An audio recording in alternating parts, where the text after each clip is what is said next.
Hi there, it's Katie Crysdale here from Lakeview Aquatic Consultants. Welcome back, or welcome if you are new here. In today's video, I'm going to be talking about SGE Camp 2025. So that is StarGuard Elite's annual conference that usually occurs in January on a cruise ship. So in this video, I'm going to be talking about what's included in that conference fee, all of the different sessions I attended, all of the networking opportunities and facility visits that are included, and just giving an overall rundown of my experience at camp. I just got home yesterday. So this is not going to be a video where I'm going to leave you to the end to let you know my review. I had an absolutely phenomenal week at camp this year.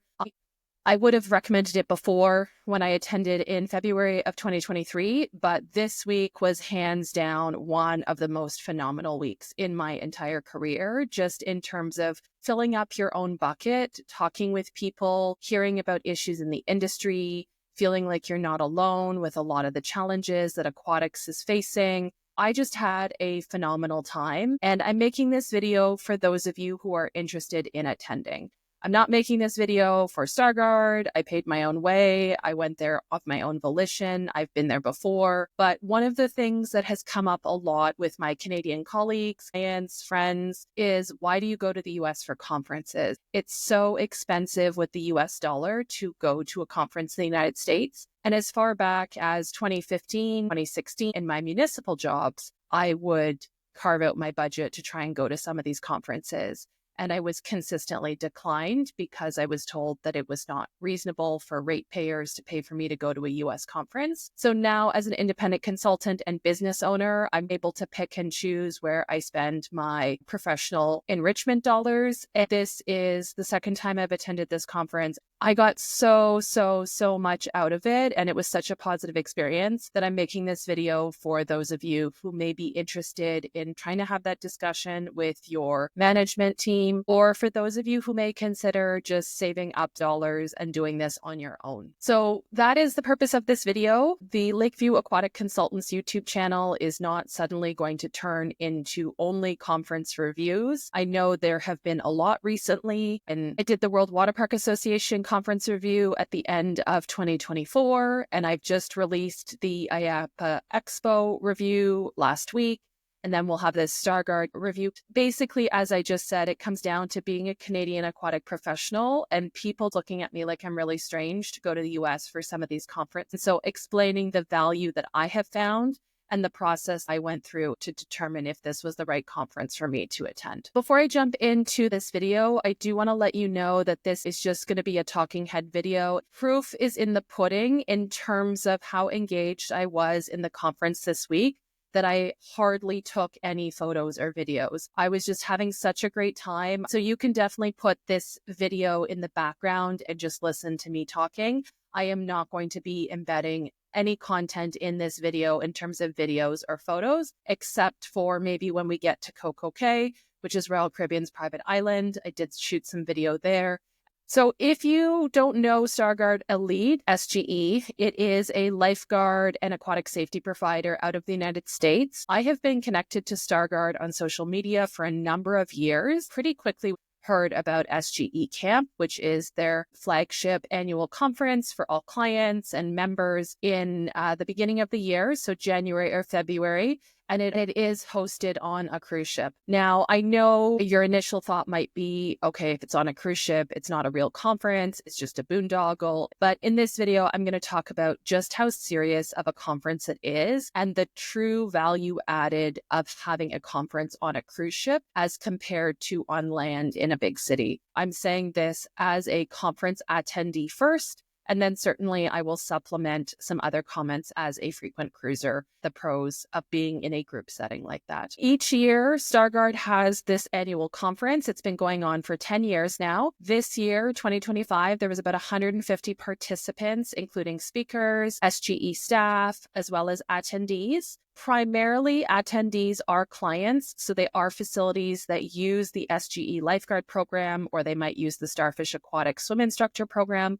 but it is not exclusive. I have never felt left out or unwelcome as somebody who is not an SGE lifeguard or lifeguard instructor trainer. There are different speakers who attend who have no formal connection to SGE. And then there are also people who maybe they've switched to a job that no longer uses SGE at their facility, but they may still be an independent trainer or auditor. To start off with, you don't have to feel that you would be unwelcome if you went as a Canadian who has no formal connection to SGE. The name of the conference on their website is the Premier Training and Development Conference for Aquatic Management Professionals, and I would say that is exactly valid. All of the conference sessions can be tied back to SGE content, but in and of itself, all of the sessions are developed by presenters who are not focusing the content on just SGE lifeguard principles or audit principles. So let's start out by talking about where the conference is located in terms of getting on the ship, what's included, and prices. So this conference does sell out. It's really important that you follow SGE on social media. Usually midway through the year, May or June, they will announce the dates for the conference coming up in January or February of the next year. And because it is associated with a cruise ship where there is a 90-day final payment deadline, the price does go up significantly after the final payment deadline, and also availability is an issue. So you would want to get this on your radar if you're interested in attending in 2026, so that you can see the sort of drip campaign when the dates are announced, when the ship is announced, what the registration deadlines are. They will work with you as best as they can with registration deadlines, but the ship is not theirs. We do not have the ship exclusively. The cruise ship we were on this week, I believe, was 2,500 people. We were 150 of that. So we were a noticeable group on the ship, but we don't have control over what the ship does and what deadlines are set by the cruise line, which in this case is Royal Caribbean, to attend the conference. The deadline for this past year was October 18th. A single occupancy, which a lot of people did because they came on their own, was $19.50. Please note all prices in this video are going to be in US dollars. So unfortunately for us Canadians, add another 40%. But that conference fee does include your bus to and from the cruise port. It does include one night hotel accommodation the night before the cruise. It doesn't include the entire cruise. And they also take care of your gratuities, a daily service charge. It does include all of the sessions. So we had 4.5 days of speakers. It includes a really nice swag bag, which I'll show you later in this video. And it also includes all of your meals on the cruise ship. So the only things that are not included would be your flights to the embarkation port, which in this case was Orlando, Florida, was where you flew in. But there was a bus that took us to Port Canaveral. And then it does not include any alcohol that you might consume on the ship. It does not include Wi-Fi if you purchase a Wi-Fi package to stay in touch. Basically, you're talking $2,000 US dollars for the conference minus your flights. I had a phenomenal time this week.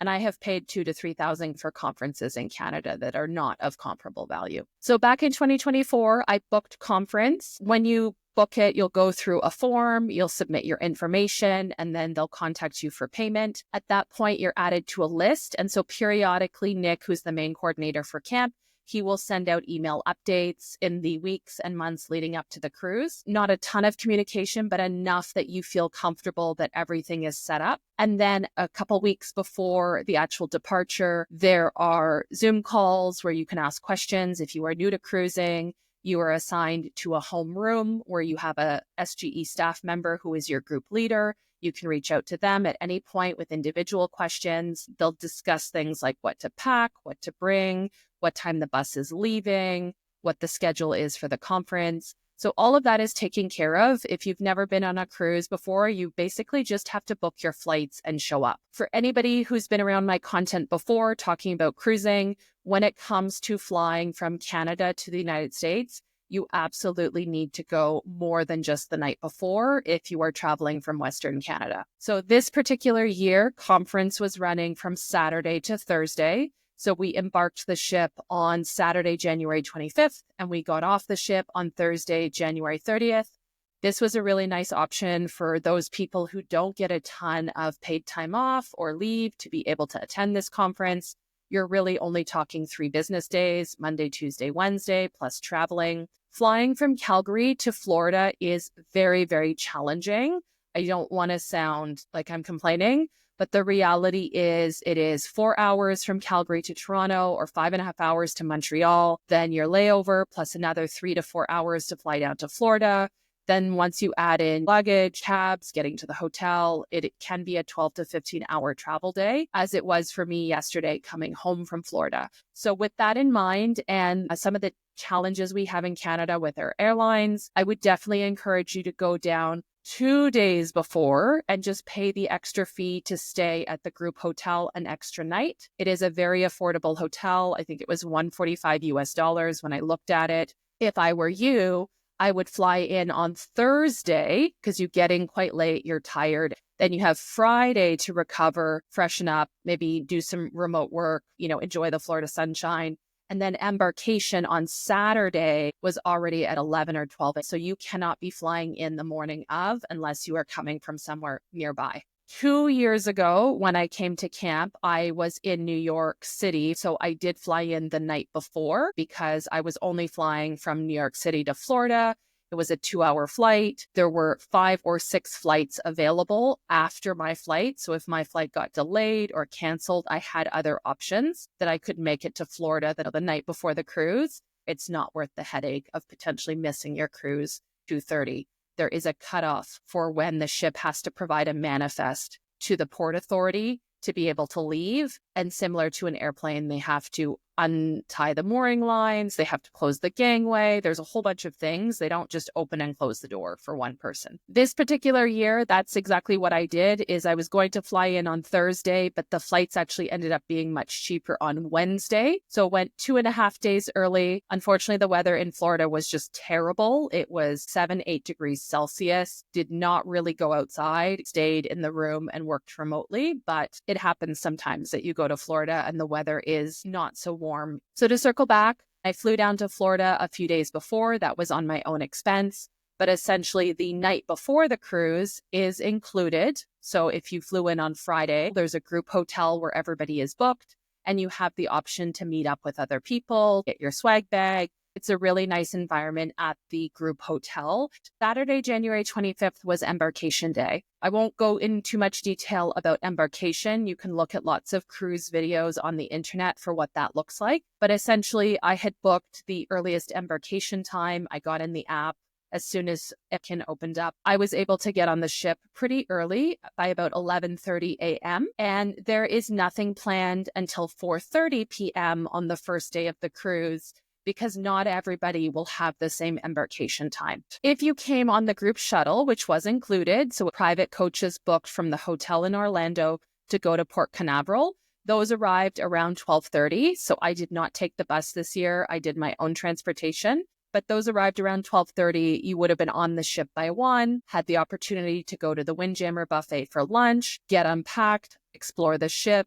So on the first day, we had a meetup in the conference room at 4:30. Was basically an hour and a half. Here are the SGE team that you can reach out to if you have questions. Here is your homeroom. Who is your homeroom leader? We had a WhatsApp chat in our individual homerooms, as well as announcements all through the conference. I did not buy the internet package on the cruise. I only had internet about 24 hours. So I didn't use the group chat, but I didn't feel left out. There's always the Royal Caribbean app, which is free, and you can message people through that as well. But essentially on that Saturday, we met up at 4:30, had some housekeeping items, meet and greet, and then our first real engagement was our seated dinner in the dining room. So one of the things I really enjoy as a cruiser on this particular conference is that we have our own area in the dining room at our set dinner time. So if you've never been on a cruise, there's always the buffet. There's always different cafes around the ship with things like sandwiches and soups and pizza.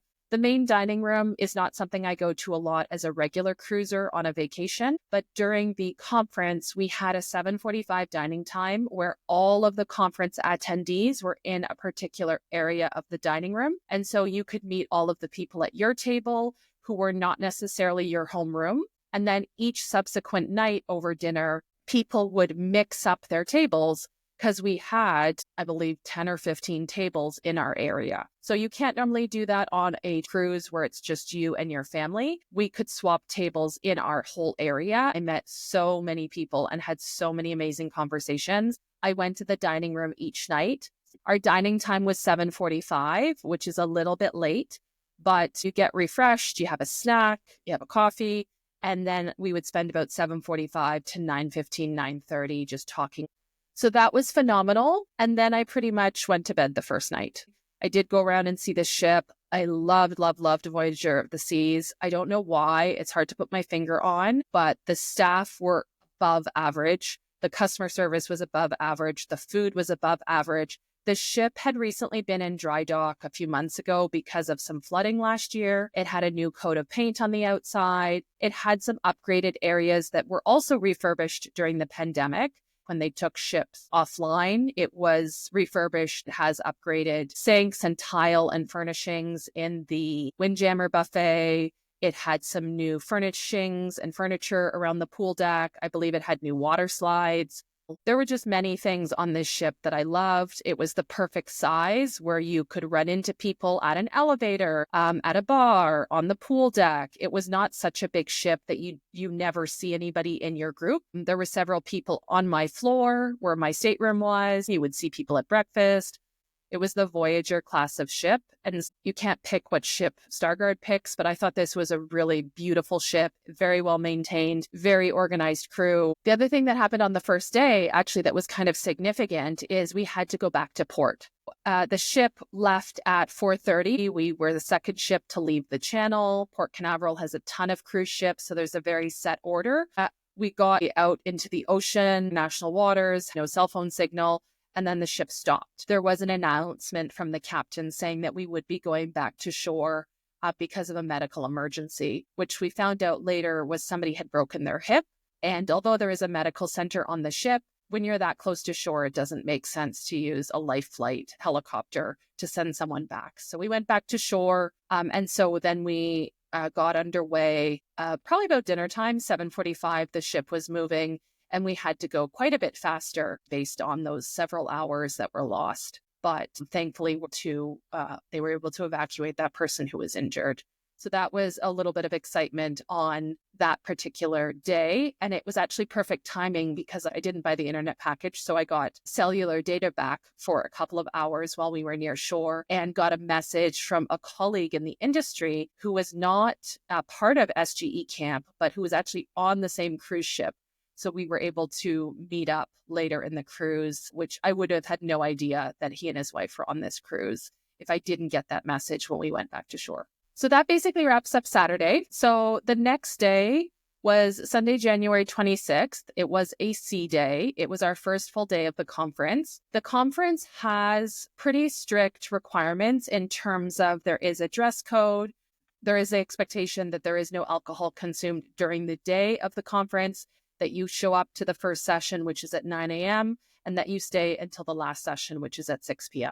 We did get bio breaks, obviously. We did get meal breaks. There were refreshments in the meeting room, coffee, water, juice, muffins, pastries. You could certainly go outside if you were feeling seasick, which I don't have any issues with seasickness, but I would say if you are new to cruising is common, especially sitting static, reading a PowerPoint at a lower floor. Overall, the first day was absolutely phenomenal in terms of sessions. Let me take you through the sessions, and that will give you a better sense of why I believe this conference is worth your time. So we started off like traditional aquatics anywhere in the world. We had a bingo icebreaker with a man who runs a number of hotels in Orlando, adjacent to Universal Studios. So then we had an hour-long session from Wes Long, who is the president of SGE. He took us through industry safety trends and recent SGE program developments. This was a great session right off the hop. I always sit in the back with my laptop and I take notes while I'm listening. I'm that person.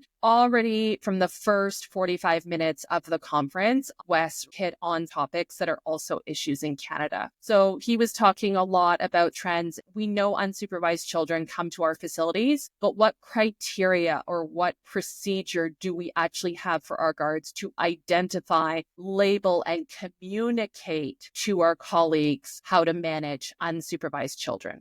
How do we think about fatigue factors? How do we verify and document our lifeguard zones, right? How are those zones different based on different types of activities that might be happening?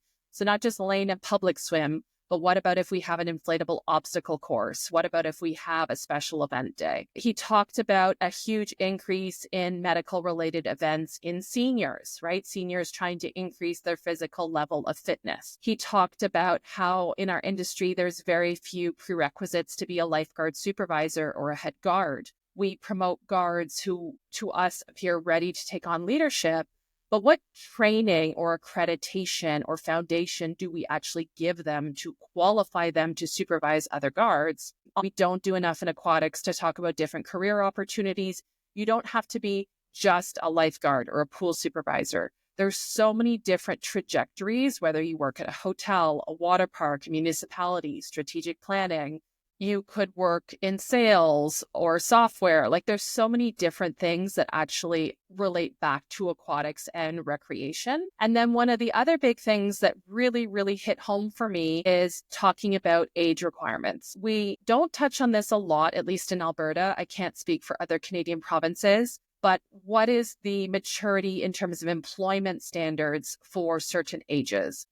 I have stated in other videos, and this hasn't changed, that I do believe that the Life Saving Society in Canada lowering the lifeguard standard to 15 is appropriate, and that there are 15-year-olds who are mature enough and employable enough at 15, but not every 15-year-old is going to be mature enough. The same way every 16-year-old or 17-year-old or 18-year-old may not be mature enough. But Wes really hit on the point of what kinds of restrictions in terms of supervising other people, using certain types of equipment, working at certain times of day or hours or in a high-risk location like an elevated lifeguard chair. How much does that need to be monitored in certain jurisdictions? And then one of the last themes Wes talked about that I kind of wanted to do like a praise hands is every pool, every facility, whether it's recreation or sports or athletics, we run into these challenges with our budgets. But he talked about how, at least in U.S. litigation against aquatic facilities, it becomes a lot harder to defend that lack of expenditure when your facility is bringing in revenue from 1,000 customers a day. And this is definitely something I have seen as a consultant in Canada,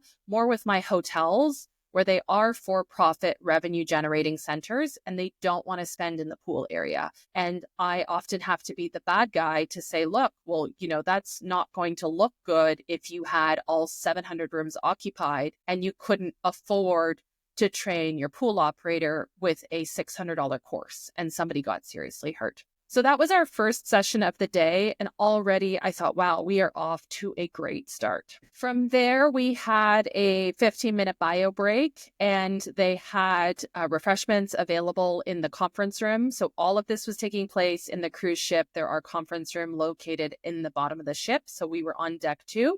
And in that area, there are washrooms, there are elevators and stairs. So you can go up a couple levels, for example, to Cafe Promenade if you want a slice of pizza, sandwich. If you want to go up to deck 4, step outside on the promenade deck and get some sunshine or fresh air or smoke. That is one of the things that is incredible about being on a cruise ship is you are so close to everything. If you need your charging cable for your phone, you can run back to your room in 5 minutes. You don't need to haul around a big bag. You can just take your notepad, your laptop, and you don't need to be on your phone. Lots of people were on their phone. They're still working simultaneously, but you could just be present in the session and just enjoy it. And it was very low lift. I think one of the big things for me in terms of filling up my own bucket and being refreshed after this week is the conversations, and it's just a really, really enjoyable experience. So we came back and we had a 30-minute session called SGE by the numbers. This was a presentation about the number of clients who are with SGE, new clients that joined this year, the number of clients in terms of US states and countries around the world. That may not be relevant to you if you're not an SGE facility, but I do find it interesting to see the areas of growth, what they're focused on. And as with any conference, if the session doesn't speak to you, you can catch up on emails or notes in the back. That was a 30-minute session. That session was followed by a session called Audit Trends and Updates. And this was an excellent session presented by Nick about the themes in their audits from the previous year. So one of the things I love about SGE is they are very informed, very research-based, very modern. This is not a lifeguard certification that's been around for 40 years, and that's the way they've always done it. They are constantly taking direction from their medical director, from drowning studies, from legal precedents, and updating the program. So their lifeguard materials, their instructor materials, their facility guidance. And the other thing I love about SGE from what I've absorbed over the years of following what they do is that they have external audits, which is something I think we really should have in Canada and we don't. So currently in Canada, there are Life Saving Society auditor programs, but at least in my experience in Alberta and Ontario primarily, I can't speak for all provinces, those audits are done internally. So I, as a pool supervisor at my first job, would be assigned 2 or 3 guards to watch during my shift. I would do a very short surveillance. I would, write up if they were successful or not, but it didn't really mean anything. It wasn't really contributing to the facility's success. It was not truly assessing for more than 10 minutes to fill out a piece of paper. With SGE, part of the program is external audits. So literally mystery shoppers go to each facility at least once a year and they watch the guards for several hours and then they write up the facility and what things were a pass and what things require remediation. So they have a ton of real data from 2024. Nick's presentation was basically on themes that they witnessed in all audits, and it was not naming one particular client. It was just saying, here are the problems that we are seeing. And these problems are interchangeable with Canada. I am hearing the same thing from Canadian lifeguard instructors, Canadian pool supervisors. That is where Canada can learn from our friends in the US because it's the same problem. There's no real border. Nick talked about robotic lifeguard scanning patterns. And this, for me, is a big one. We had such an obsession about 10 years ago here in Alberta with removing lifeguard chairs, which they call stands in the US, making our lifeguards stand and walk, which is not a bad thing. But in my personal opinion, not related to any program that I teach or any particular facility, but it has been my personal experience that lifeguarding has then become robotic in terms of making the lifeguards walk a W forward to the pool basin, back to the deck, forward to the pool basin edge, back on deck. And there's so much that we're requiring our guards to do in terms of where to look, how to walk, how to stand. We don't let them sit, that in my opinion only, it becomes robotic and their brain is so distracted by all of these actions they have to take. They're not scanning effectively, in my opinion. Or there's an overemphasis, as Nick said, on keeping the head moving, and it's just arbitrary. Like they're not actually registering what they see. One example he gave was chin to shoulder, look this way, chin to chest, look down in the basin, chin to shoulder, right? And now scan the rest, which might be a helpful mnemonic, but if you obsessed over it, how well are you scanning? He talked about, does performance match your expectations? Lifeguards should be able to describe what searching looks like, what types of observations you want your guards to deliver, what is the follow-up on poor quality scanning. Could you implement something simple like sitting down on a lifeguard chair for 1 or 2 songs on the radio and then standing up on the pool deck for 1 or 2 songs on the radio? A really interesting set of questions he asked the audience. What is your plan to follow up when they don't meet your observation requirements? Are you overtraining when they onboard? Are you undertraining on an ongoing basis? And then going back to Wes's point, how do we train our supervisors? What training do we give them to actually deliver, because we expect them to, a higher level of care or support than just a lifeguard? Lots of really good things. I have tons and tons of notes on that. An excellent session. From there, we had a scavenger hunt. So this was great. This took us around the ship in our homeroom. So we were assigned a bunch of questions and riddles. And in my homeroom of about 10 people, we went around the ship and we took photos. This is actually really beneficial for somebody who's never been on a cruise ship because they were key areas. Where is the conference center in relation to the buffet? Where is the medical center? Where are some other key areas that we're going to be meeting? That was really fun. Get to know people. People in my group were from all over the US. There was a woman who manages an inflatable water park on a man-made lake in New Jersey. There was a man who runs a number of commercial hotels associated with Universal Studios in Orlando. There was a number of other private water park providers, a woman who runs the lifeguards at the Venetian. Like really, really interesting mix, even just in my group. I think they made a real effort to split up the geographic regions as well as the types of facilities. So it's not just municipal pools, it's also hotels, resorts, private facilities, swim schools. Very, very cool activity. From there, we had an hour for lunch because you do have to get up to the buffet. You do have to eat. You probably have to go back to your room, charge your phone, get freshened up. And then we came back in the afternoon and we had 4 solid hours of sessions with the doctors. This alone is worth the whole conference fee, in my opinion. The first hour was with Dr. Justin Sepsrott. If you're not familiar with him, he founded Lifeguards Without Borders. He is an ER physician in Las Vegas and Idaho.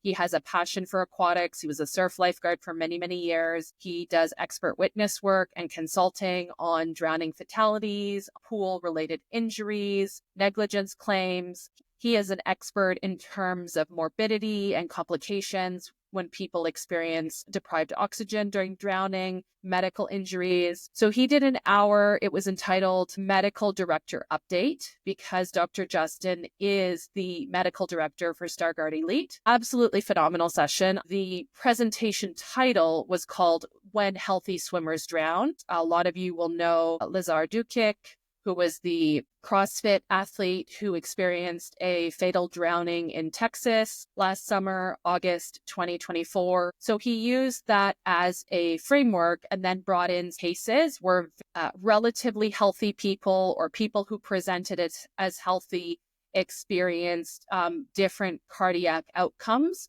while swimming. So from my notes, he talked about some lap swimmer incidents where he showed video footage and then talked about the outcomes. He talked about a fatality, Daquan Bankston, at a water park in Las Vegas where he had a heart disorder. Fabrice Mwamba was a soccer player who received 78 minutes of CPR. Hank Gathers, a basketball player who collapsed. Christian Eriksen, another soccer footballer who collapsed on the field, talked about Damar Hamlin, Anita Alvarez, the artistic swimmer. All of this was tying into things that we all know about but need to talk about more, such as shallow water blackout, death holding, free diving, Wim Hof. He spent a long time talking about Nova Xavier's death in 2023. If you're not familiar with that one, Nova's mom has been all over social media talking about how her son was just a normal, healthy 23-year-old who purchased a Wim Hof class online, was doing it on his own time, was otherwise healthy, otherwise young, and looking forward to a full life. And he blacked out in a relatively shallow pool. Mom did not notice for several minutes because she was in a different part of the pool. And then care was withdrawn. So he did end up dying in hospital pretty soon thereafter. I want to make sure I stress that although you might have heard of some of these topics on social media and other aquatic industry events, the level of detail that Dr. Justin brings in terms of the science and talking about the actual medical conditions and the data he provides in terms of studies. I was writing so many notes on that particular session. It was fascinating. We had a quick bio break and then we heard from Dr. Seth Hawkins. Seth Hawkins is the medical director of Starfish Aquatic Institute, which is the sister brother company of StarGuard Elite, founded by Jill and Robin White. Dr. Justin speaks every year, so I heard him 2 years ago, and he's always fabulous. You've probably seen his webinars, seen him at World Conference on Drowning Prevention. You might have seen him at AOAP. Dr. Seth, I'd never heard from before. Dr. Seth was absolutely phenomenal. At one point was an ER physician, former paramedic. Now he is the director of emergency management in a rural area of North Carolina. So he sees a lot of cases in his capacity of reviewing the outcomes and the work of his team. So fire, EMS, police in his area.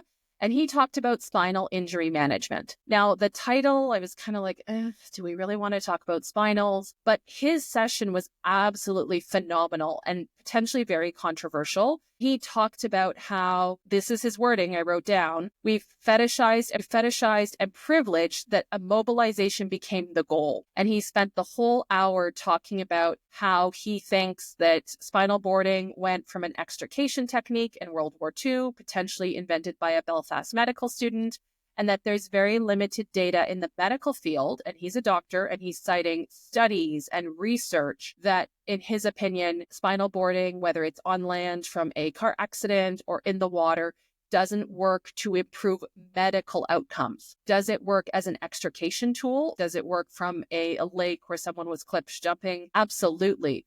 But that the current dogma where trauma has resulted in potentially an unstable spine injury, which can lead to a permanent neurological deficit if it's not immobilized, is wrong. He spent the whole session talking about the data and how his colleagues have done studies on the impact of immobilization. And spoiler, it doesn't seem to improve outcomes, and or putting people on spine boards when they don't have significant injuries or using a C-collar doesn't improve their outcomes and can in fact cause injuries due to airway compromise, respiratory compromise, tightened straps, causing blood flow issues, sores, even sepsis. Just a phenomenal session on his opinion as well as the research. And then the shifts in the last couple of years, different medical societies moving towards maybe not requiring backboards, not requiring C-collars. And the final words from his session were, please don't change what you have to do in your state or that's written into your SOPs, your EAPs. I just want to let you know that there are changes coming.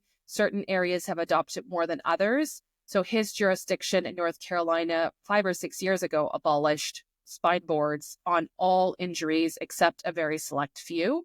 And they have to use C-collars in some situations, cervical collars, what you put around your neck. He was not saying stop doing what you currently need to do.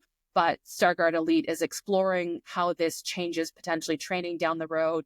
You should be informed that the science is changing, the tides in the medical field, like the tides of opinion, are changing. My mind was blown because I have always personally wondered about spine boards. I've always been a good instructor trainer, good pool supervisor, and taught spine boards. I've taught my spinal rolls. I'm not doing anything unethical, but I've always wondered from colleagues in ski patrol who don't avail themselves of spine boards in the same way. And conceivably in skiing, there's just as much risk of spinal injury, if not more, than in a pool environment. So that was a absolutely phenomenal session. That was another hour. Then we had a quick bio break. And then what they decided to do, because everybody was chit-chattering about those two sessions, was they bumped another session and just made it a Q&A. So we had, I think, an hour and a half covering topics that had come up recently in terms of paramedics who may be working at water parks, seizures, Good Samaritan Act, what happens when untrained people respond, whether jaw thrusts are helpful, opioid contamination. And the thing I love about these doctors is they're so relatable and so much in the field.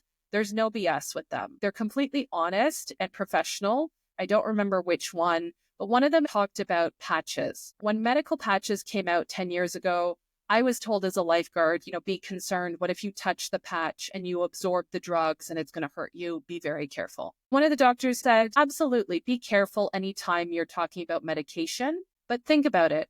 Those drug companies spent millions and millions of dollars to come up with the proprietary technology to push the drug through a patch into somebody's skin in a way that they could patent and sell for a lot of money. Do you really think that a split second of accidentally touching a corner of the patch, peeling it off, is going to make you sick? Could it happen? For sure. But think about the actual science behind the patch delivery that had to be researched. It's not just goo that's there. There's other things happening. It's a slow release through the skin over several days, even a week or a month. So that kind of relatability and stick in your head knowledge is just, a good speaker is a good speaker. So with a quick bio break, that really took us up to 6:00. We had a very full first day of conference. From there, people split up, went back to their room, rested, got refreshed. Maybe they went for a drink. One of the big things on Sunday, January 26th, was the 2 NFL finals. So there was one game at 3 p.m. Eastern and one at 6 p.m. Eastern. So I'm pretty sure a lot of people rushed out of that session and went up to the pool deck or to one of the bars, and they were watching the second game, which was the Kansas City Chiefs against the Buffalo Bills, that 3-point game that was undecided until the very last few minutes. Even I went up to the pool deck and was watching it for a few minutes prior to our dining room time. So I went to the dining room, 7:45, finished up at 9:30, 10 o'clock. I might have gone for a drink with someone. I don't remember. Went to bed by 10:30 because it was a very full first day. Second full day of conference was Monday, January 27th. We had a 3-quarter day because we were in port in Labadee, which is the private destination part of Haiti or Royal Caribbean. Until the morning session, you have your own time. I would get up, do my normal routine, have a latte outside, enjoy watching the water. Other people went to the gym. Other people slept later. The great thing with the cruise ship is you run into people everywhere. So at breakfast the second day, I sat and chatted with some people I knew from conference 2 years ago, got caught up because we follow each other on social media, but I don't see them in person. That was always amazing with this conference is you are never alone, especially if you wear your StarGuard sweater. So in the swag bag, they gave us 2 t-shirts. One was a polo, one was a t-shirt. They also gave us a really nice zip-up sweatshirt because the conference room at the bottom of the ship is pretty cold.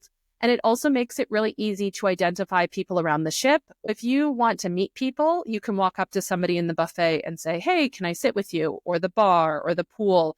This conference is not cliquey. Everybody is so friendly, and that is unique to this conference. I have been to many other conferences where I don't feel welcome either as a Canadian or from out of province or from not their property. So we got started at 9 a.m. We had an icebreaker led by someone else. Then we had a really nice session called Mind the Gap by Tracy Staten.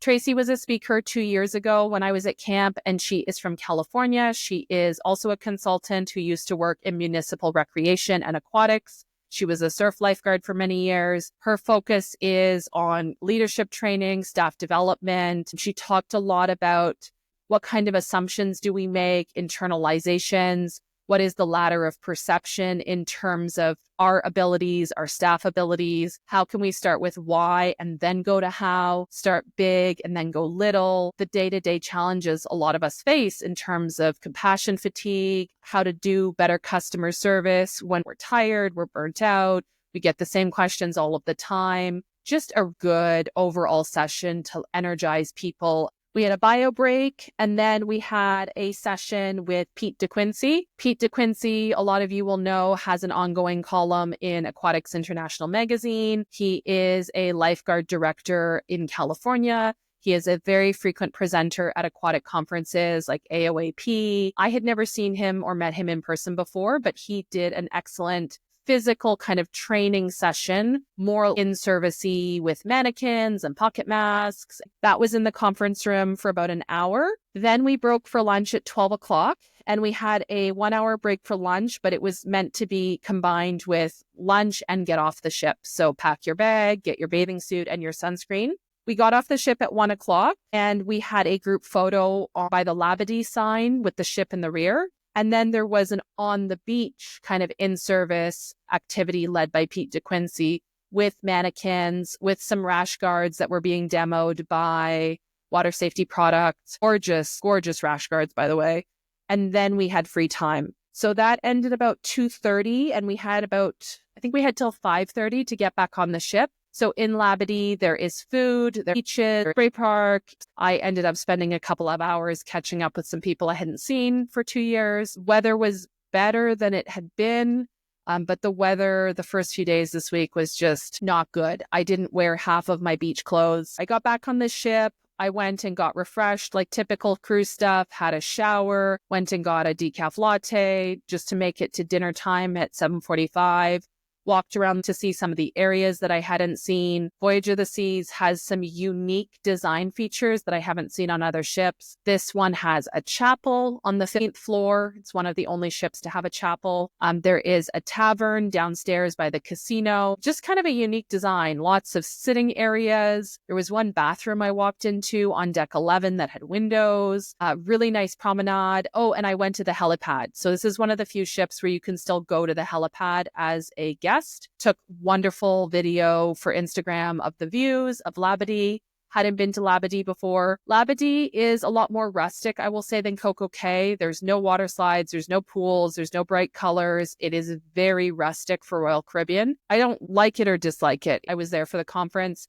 The fact that we had a couple hours in a port was honestly immaterial. It was nice to put my feet in the sand, put my feet in the water, but the air temperature was not great, to be honest. So that was pretty much the whole second day. I know I went to dinner again, 7:45, stayed till 9:30 or 9:45. That particular night, I did go with another conference person who was a smoker. We went up to the pool deck and sat there for a while. So very, very long days and lots of opportunities to interact with all kinds of different people, genuinely learning what is an issue in Missouri that's not an issue in Nevada. What's an issue in Pittsburgh that's not an issue in Fresno? If you like to learn, this is the conference for you. Tuesday, January 28th was a C day. We did get started a little bit later at 9:30. We had another icebreaker. And then we went into a session with Paul Snobellin. So Paul is another Canadian. He is an advanced paramedic, but now works more in a liaison capacity in Peel region, where he's not just responding to calls, but looking at the data for things like cardiac arrests in that region and implementing training and procedures and standards to improve outcomes in that region.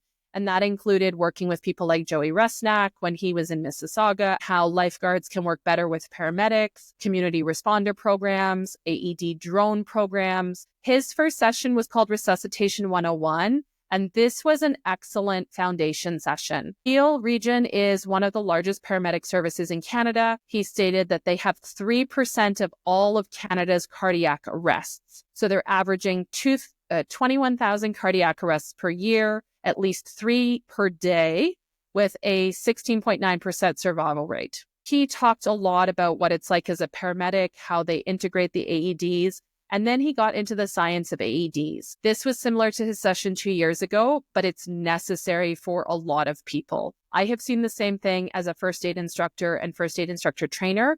People don't realize the different shock rhythms of an AED, what the AED can actually shock, like the heart rhythms that it can respond to. What are some of the stereotypes in terms of rings and bars and underwire and pacemakers? Where do you move the pads? It was not first aid level AED information. It was supercharged for people who have experience and who will be training other people. But my mind was blown when he talked about software. He spent a long time talking about how AEDs prior to 2006 were a certain type of AED. He talked about monophasic versus biphasic AEDs. And then he talked about literally how if you have an old monophasic AED and there have not been software updates because they're no longer supporting those types of AEDs, you could use the AED in an emergency, have poor outcomes, and then especially if you're in the US where there's more litigation than Canada, it would be a reasonable question from the lawyers. Why did you have an old AED that was not updated to the current shockable rhythms, the current CPR standards, the current breathing standards? Because CPR changes all the time. So if you think back to 2000 and what we were doing with compressions and ventilations, whether it was kids or adults, and then incorporate the AED, and the AED is outdated, never mind without software updates that have been pushed through that you haven't plugged it in. My mind was blown about the implications of this for anybody, pool, recreation center, hotel, condo. People think they have an AED, you're good, you're covered. You just update the pads, you just update the batteries. He blew my mind when he was talking about some of the challenges with these older AEDs and how an older AED, a really, really old one, might not even be worth having. So this was just a phenomenal session. I have so many notes on this as well. We had a bio break, and then Tracy Staten did another session called Uplevel Your Leadership. This was personality typing, your strengths and weaknesses, and then tying that into leadership.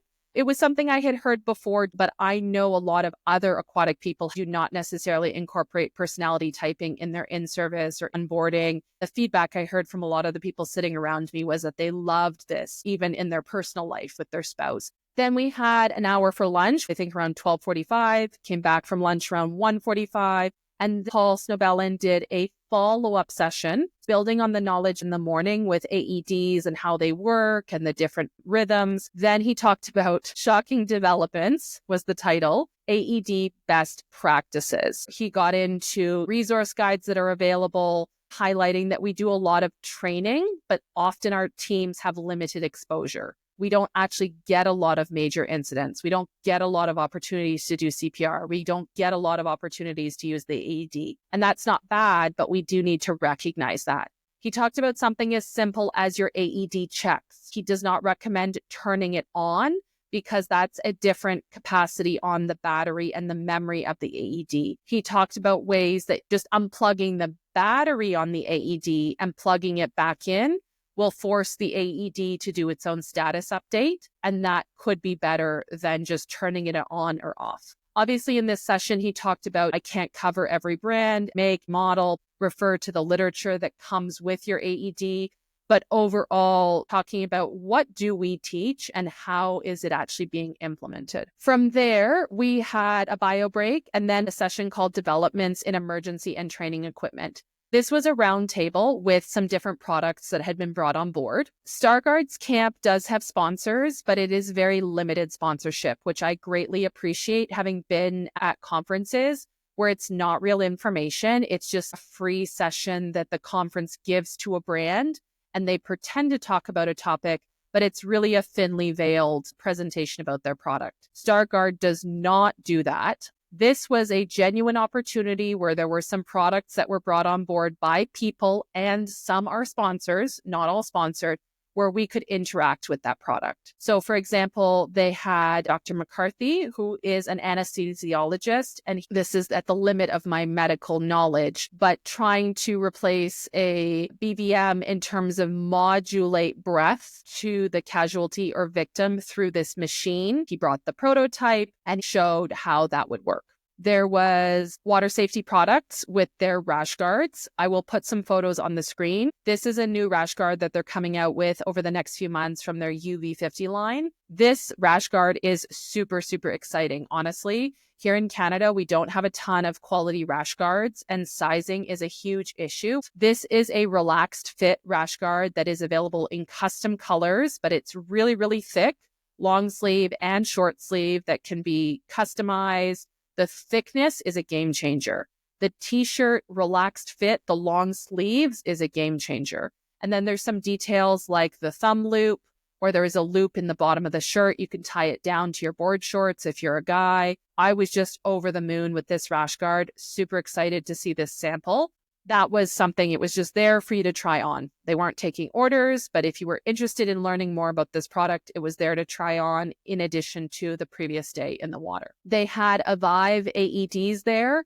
Avive I'd actually seen at WA in October in Las Vegas, and I believe IAPA in Orlando in November, but I didn't really have the time to go over and see what the deal was with the Avive AEDs. My understanding from just looking at the product there, the big thing they're going for is that it automatically updates in terms of software and that it can be charged via a charging cable as opposed to disposable batteries. Beyond that, I'm not an expert in AEDs, but it is a smaller AED and it also has a tracking device. That was a big thing. So if it goes missing, if it gets stolen, that was a product that was available to look at. There was also a man there called Blake from Barefoot, a pool management company. Their company, Steadfast Safety, they've come up with a new lifeguard tube, which is really interesting. It's not made out of the traditional materials. I believe it's made out of Ava foam, which Aquam in Montreal makes their aqua fitness noodles out of, as well as some of their pool equipment. Blake wasn't for sure if it was Ava foam, but he did say it is a company in Montreal that's making these tubes, and they have different grip points. They have different widths in different locations. It's a lot heftier. It's not going to rot. And so I was really excited to see that tube because I know tubes are a frequent consumable in pools where people have to throw them out because they rot, the straps get pulled off, and they damaged the foam. This was a really, really exciting product. It's not available for sale yet. It's coming up in a few months, but I would be very interested to try it in the pool and see how it goes down with other lifeguard teams. Ruthly was there. Many of you know I've done lots with Ruthly, very interested in their products. So they didn't have the traditional Ruthly pediatric mannequin. They had a $14,000 prototype of a junior Ruthly mannequin where you could do compressions, where it had a collapsible rib cage. And then it also had the plumbing connections to be able to do foam and water. So that was just a prototype to receive feedback from the aquatics community. Of course, people said, I don't have $14,000 for a mannequin. But Dr. Justin did make the point that in the medical industry, they're practicing on $150,000 mannequins. So to get that down to a $14,000 mannequin is a significant improvement, even if it's not within reach yet of most aquatic facilities. So that was a workshop where you could go around and try these different products, talk to different people. That was about an hour. On my schedule here, it says we had another session, but I believe they bumped it. They read the room. People were really tired. So I believe we ended a little bit early, like 5:15 instead of 6 o'clock. So people had more time before the dining room dinner. Now, I know that night, a lot of people did not go to the dining room. A lot of people were starving and went up to the buffet because actually I went to hang out with a pool person and my husband was on this cruise as well. They went to eat in the buffet at 6:45. And while I sat with them, a steady stream of StarGuard campers were going into the buffet. But I did pulled out, had some fries, went to the dining room. And I think there was only maybe 30 of us in the dining room. But again, just a lovely, lovely evening. That brings us to Wednesday, January 29th. So this was the last full day of the conference because we disembarked on Thursday, January 30th. This was a 3-quarter day because we were going to be in port in Coco Cay. If you had a spouse on the cruise, there were a few people who had their spouses on the cruise. We did arrive in Coco Cay at 7:30 in the morning. So there was a full day. But for the conference, we were expected to be at the conference until we broke for lunch about 12:30.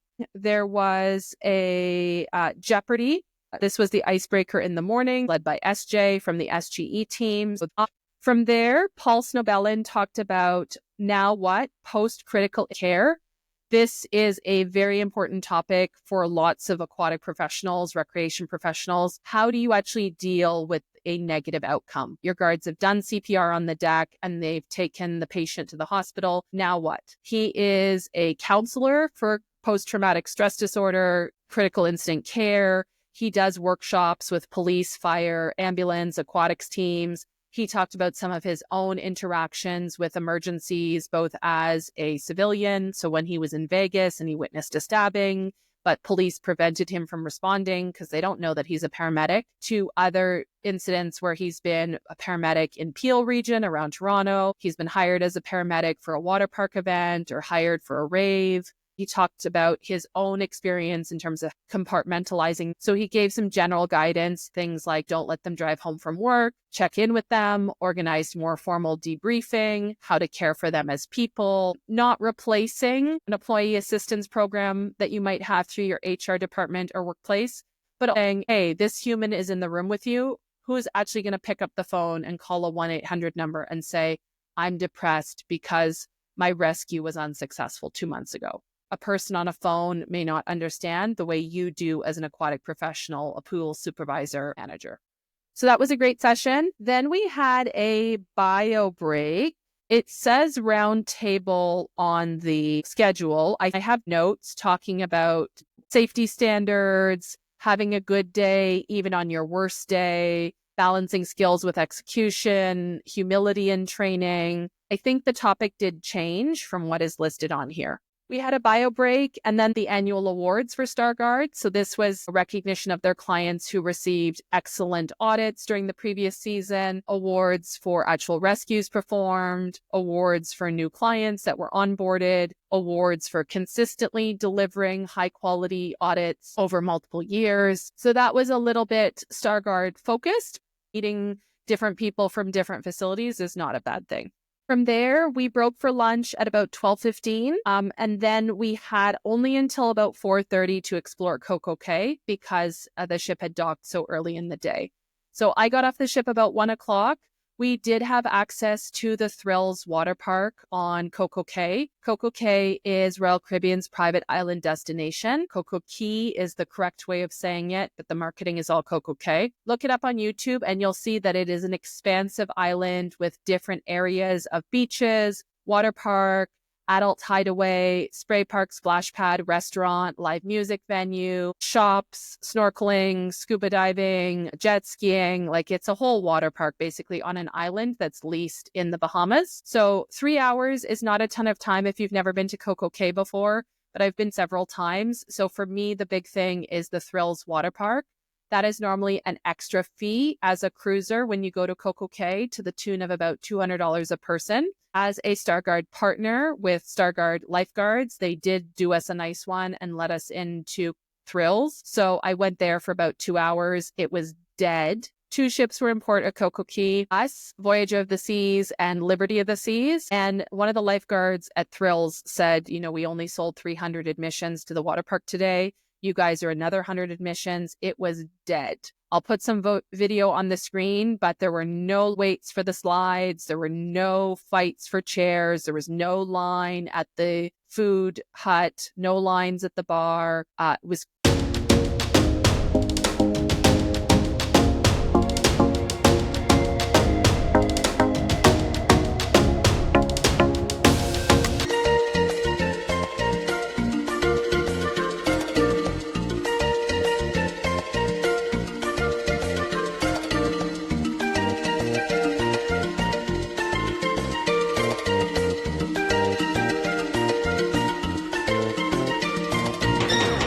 It was the first day that it was actually hot. I pretty much just went to Thrills Water Park for 2 hours and then walked around. I thought about maybe using one of my drink vouchers by the adult pool. I actually went back to the ship a bit early to pre-pack and then get freshened up so I could go back out, because at 6 o'clock we were having an event. I know some people paid for the Hideaway, which is the new adults only area with a DJ and slightly different food items like coconut shrimp. I heard good reviews about that, but I wouldn't have paid that fee given that we only had 2.5 hours. The people who paid for the Hideaway were like the spouse of a conference attendee, because they could get their full day's worth. Then at 6 o'clock, we met up for the camp closing ceremony. That was at the Sky Bar on the pool deck. There were some drink vouchers. I believe you could have 1 or 2 drinks, sponsored by Gallagher Insurance. People hung out, chatted. The pool bar closed, and most people went off to the dining room for the final night. I had some really good conversations at my table with some people from Massachusetts, people from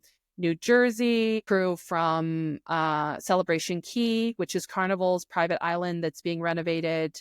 Just really, really nice dinner. The food on this ship was phenomenal. Normally the food on Royal is okay, it's fine. There's tons of choices and there's lots of options depending on your dietary requirements. I would never write home and say the food is amazing.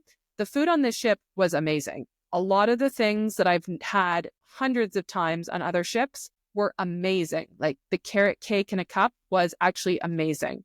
The jerk chicken or pork with the rice and beans and the plantains was actually amazing. I don't normally order steak in the dining room because it's a minute steak compared to the steakhouse near me in Alberta.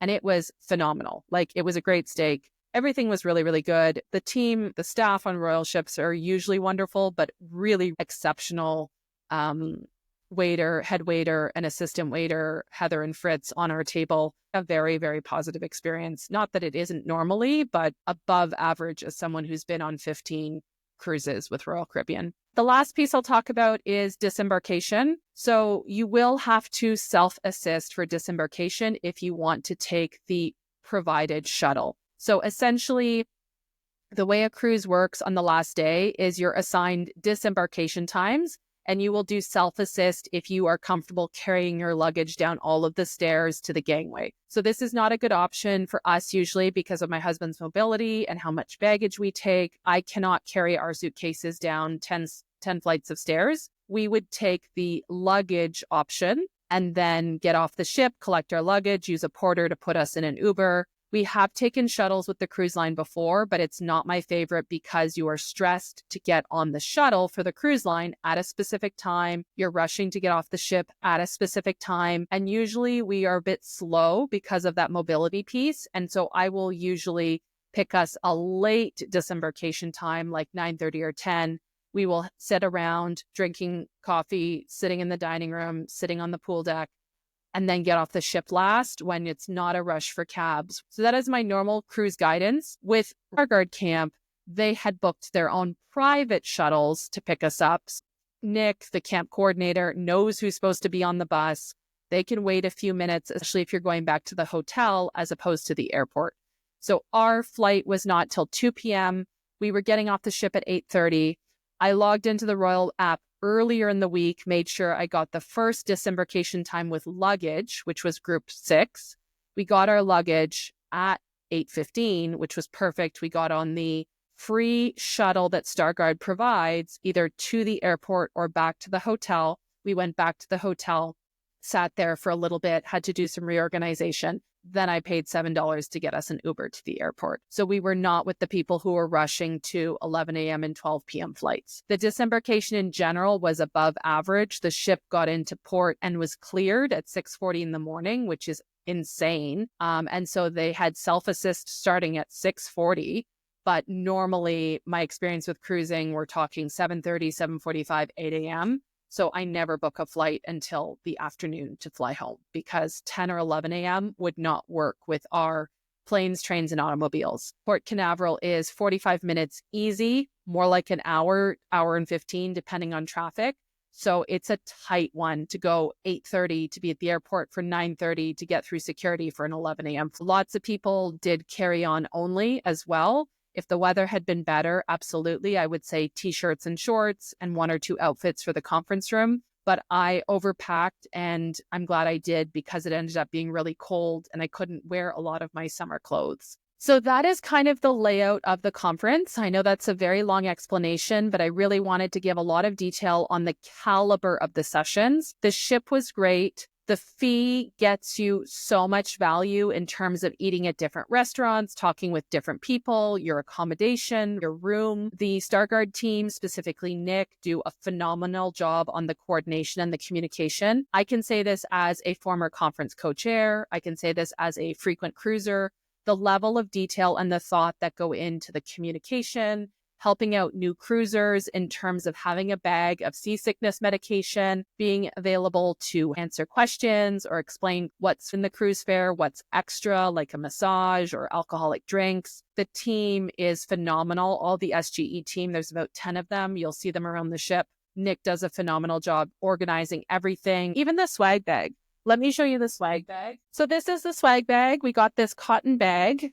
And first thing you get was the t-shirts, which unfortunately I can't show you because they're in the laundry. You get a gray polo with an SGE logo. I will definitely wear that again because it's comfortable. It's breathable fabric. I wore it on the ship. It's easy to find other SGE people. The zip up sweatshirt, I will definitely wear that again. It was breathable, navy, neutral color. This is included in your conference fee. A pad folio to take notes. So this is pleather with a notepad, and then a very cool SGE magnet.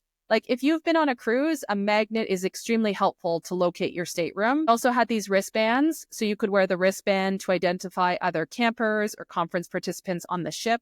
We also used this to gain admission into the Thrills water park. It was much easier this time than having to meet at a specific time. You could just show the staff and they knew what this meant. I am not a Stanley person, but I appreciate this is a knockoff big cup. I will definitely use this. And it actually came with one of those little straw protectors. So I haven't installed it yet, but it is the little loop I've seen on Instagram where you can protect your straw from contaminants. This is super cute, very on brand, inoffensive in the sense that I will definitely use this as opposed to the junk you get at some conferences. Also in the swag bag, you get this lanyard.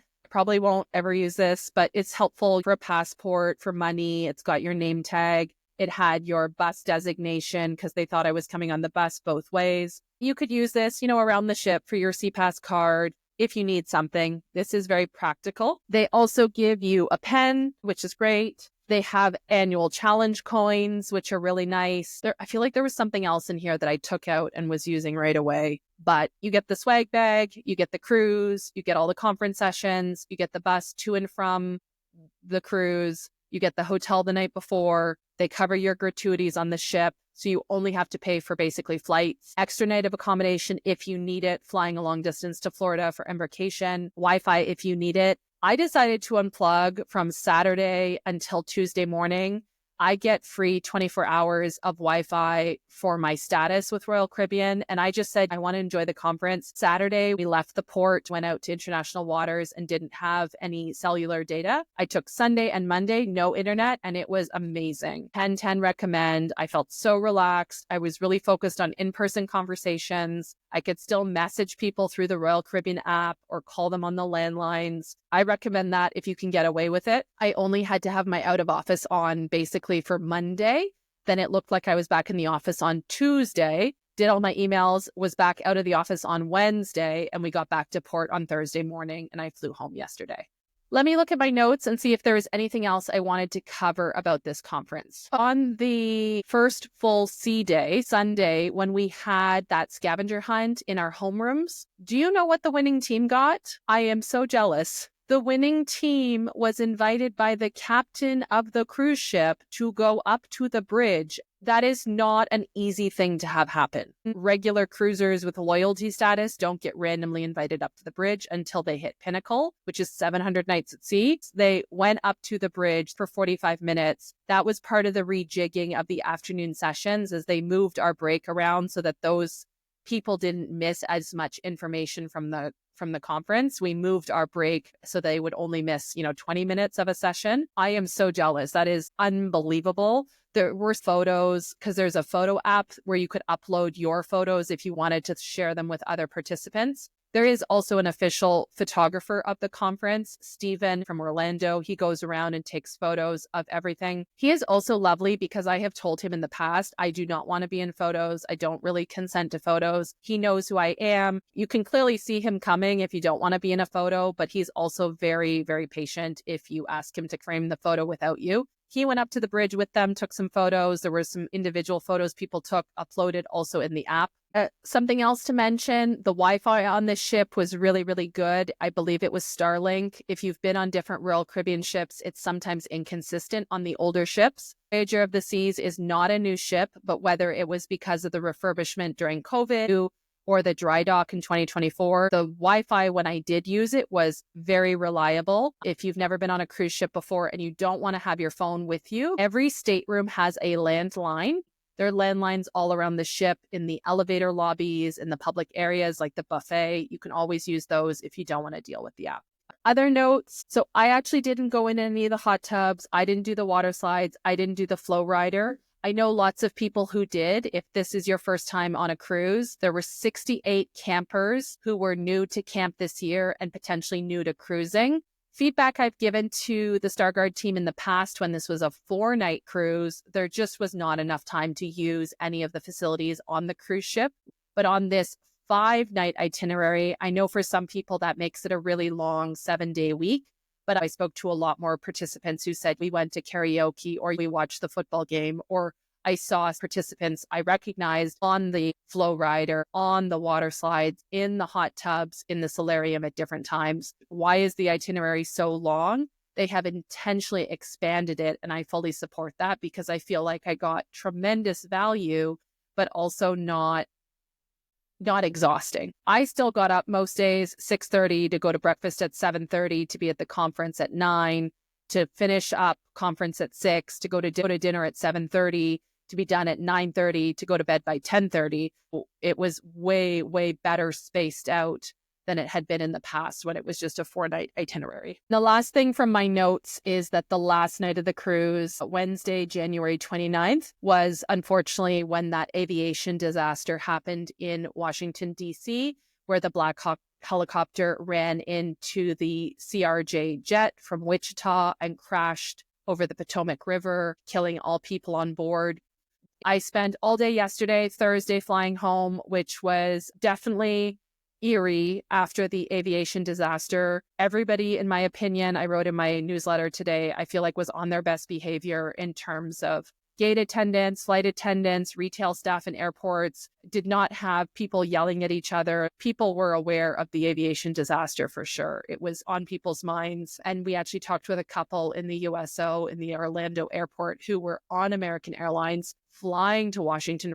Their flight was delayed a few hours because the airport was closed for the disaster until 11 a.m. yesterday. Understandably, they didn't know how to react in the sense that they would be doing that approach over the Potomac River, over the crash site, be one of the first flights to land. So on that note, thank you so much for making it to the end of this video. As always, I have opinions. It takes a while to get them across. If you have been listening to me, that is perfect. There has not been a lot of content embedded on the screen. In this video, I really wanted to make sure I covered the costs, the schedule, value of the session, and the speakers. Real high points for me was the caliber of the sessions. So StarGuard does not just invite people willy-nilly to present. Like, these are people who have clearly spent a significant amount of time on high quality presentations that are available afterwards in the client portal. So I'm not an SGE client, but if I said, hey, I'd like to get a PDF copy of Dr. Seth's presentation or Dr. Justin's presentation, I know Nick, the camp coordinator, would send it to me, no question.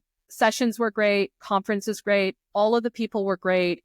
I really feel like my bucket was filled up in a way that other conferences haven't in a few years. I left yesterday feeling so energized, so sad to be leaving. I heard someone else on the bus saying to her seatmate, it feels like a real camp. It's the last day. I'm really sad. I don't want to have to go home, but at least I have the energy to keep fighting that fight in aquatics of some of the challenges we all face. Such a great conference. I already have it on my calendar for 2026.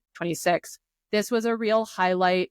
This felt like a conference pre-COVID. Like, it was so fun, so much interaction, so many genuine, lovely people that I feel like I will continue to interact with or communicate with. When I think back to my recreation managers who would say, taxpayers are not going to fund you to go to WWA in Las Vegas, or why would you go to this lifeguard camp on a cruise ship? I understand those stereotypes, and I am here to tell you that I pay for this myself with my money, and it is worth it. I can't speak for you and whether you have the disposable income to pay for it yourself, but I did want to make this video to really share that there is a lot of value, even if the optics don't look great. I know there's been discussions about having camp on land because not everyone can get this kind of approval. But I genuinely feel, both as a cruiser and as a conference person, there is so much value on the ship where you run into people. You can show up, and it's just such a nice environment for you to focus on your learning, to focus on networking, to focus on building yourself up before the summer pool season, or, creating a mindset of where am I going to focus my training? Where are we going to prioritize what's important? As I said at the start of this video, StarGuard has no idea I'm doing this review. I'm doing this because Canadians ask me all the time why I go to these conferences. I paid for the conference myself. I think it is worth the time. If you're interested in research and new ideas and forward thinking, I have so many pages of notes, so many contacts I met, and just such a good time. I don't know about anyone else, but enjoyable is not always happening at conferences.